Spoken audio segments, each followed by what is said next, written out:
Let me take you back to the summer of 1964. For me, a 17-year-old kid in post-war Germany, a trip to England was so much more than a holiday. It was a journey into a totally different world, and honestly, one that would completely change how I saw history and even how I saw myself. That's really how I remember it. You know, one of those days when you're home alone and the future just feels as hazy and gray as the sky outside. There was this constant weight, this feeling of uncertainty that I think was pretty common for my generation. The past felt so dark, and the future? Well, it was hidden behind this thick blanket of clouds. So our story is going to unfold in about 5 parts. We'll start in my little hometown of Ebenhausen. Then we'll see how a single letter from England sparked this whole adventure.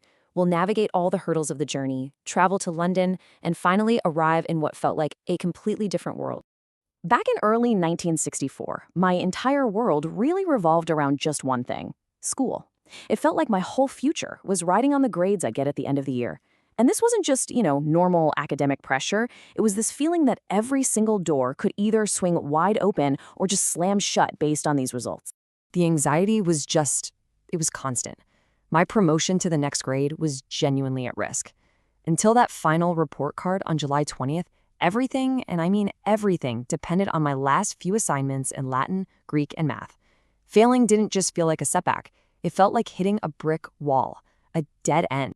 So this question was just rattling around in my head. Should I just give up on all this and take the practical route? Become a bank apprentice. The work sounded incredibly dull, but the path was so clear. I'd be financially independent. I'd be considered marriageable. It was the safe, sensible option. But man, it felt like giving up on a dream I didn't even really know I had yet. And then, bam, everything changed. A letter arrived. It was from Shelagh, an English girl I'd met the summer before. And just like that hazy, uncertain future suddenly had this one single shining point of light: a trip to England. It was the escape I had been desperately longing for. We hashed out the plan over this secret, super tense, long-distance phone call from my stepfather's office. My heart was just pounding as I tried to explain that I couldn't leave until after my report card came out on July 22nd. So we decided I'd hitchhike to Aachen, and from there, take a train and a ferry to London. It felt both absolutely thrilling and incredibly daunting at the same time. But, before I could even think about packing my bags, there were 3 very real hurdles standing in my way: my grades, my finances, and a currency system that was completely foreign to me. Yeah, this was not going to be easy. And each of these hurdles had to be cleared in order. First, I absolutely had to pass my exams. Without that, the whole trip was a non-starter. Second, I needed money. My 45 Deutschmarks weren't going to get me very far. And third, I had to figure out a currency of shillings and pence and florins that honestly seemed like a complete mystery. You can see right here on my report card just how much of a close call this was. I actually managed to pass Latin, but I failed Greek and, well, as usual, gymnastics. Ironically, my best grade was in religion, but it was just enough to secure my Mittlere Reife, which is kind of like a high school diploma. And that meant hurdle number 1 was cleared. Okay, so the next hurdle was money. And wow, the exchange rate was brutal. 1 British pound cost 11 Deutschmarks. My entire savings of 45 DM converted to just over 4 pounds. I mean, that was nowhere near enough for a whole month of travel and food and everything else. It felt impossible. So I knew I needed some help. And I also had a pretty strong suspicion that my mother had been reading Shelagh's letters, which I had tried to hide in my laundry basket.